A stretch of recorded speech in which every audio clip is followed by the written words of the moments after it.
Sụt đây phụ mày bồn này cảm thiệp nhiều một bánh tham tí đâyของbồn này nị cái vùng phliếngของbồnแต่càng nghe tràn pi cái một bánh tham ô mi của bồn đây mày phliếng mua đâu bánh mì ruồi vậy nổ xuôi đôi tới nó mùi bên hànของbồn chẹp cái này phliếng một hơiของbồn khơi nó sắc bọt phliếng tôi nói phliếng hơi đã hơi lìa ra ngay nó che sâu sao bánh thang bánh này pram nè của bồn này này nhom bắn soi nhẹ phên nhảy tê của bồn ơi hèn pana cơ cùng kẹp cằn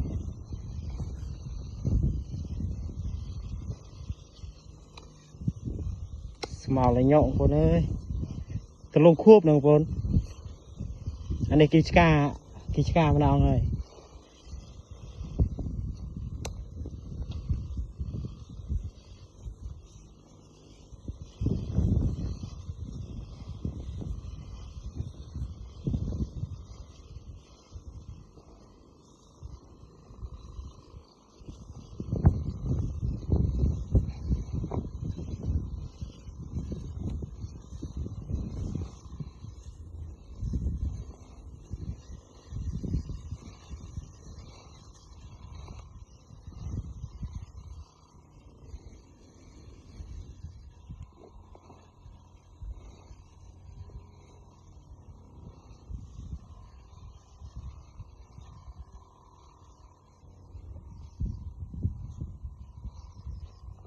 mị phliếng con bố ơi mị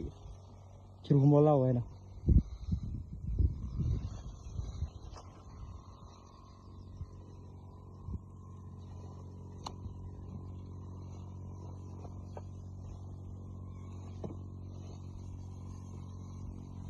tươi không có đó tươi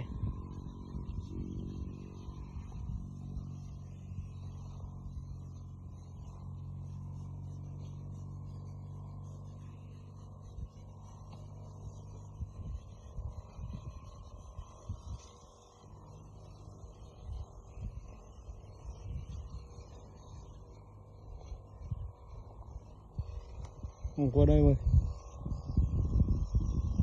thì theo cái xã đẹp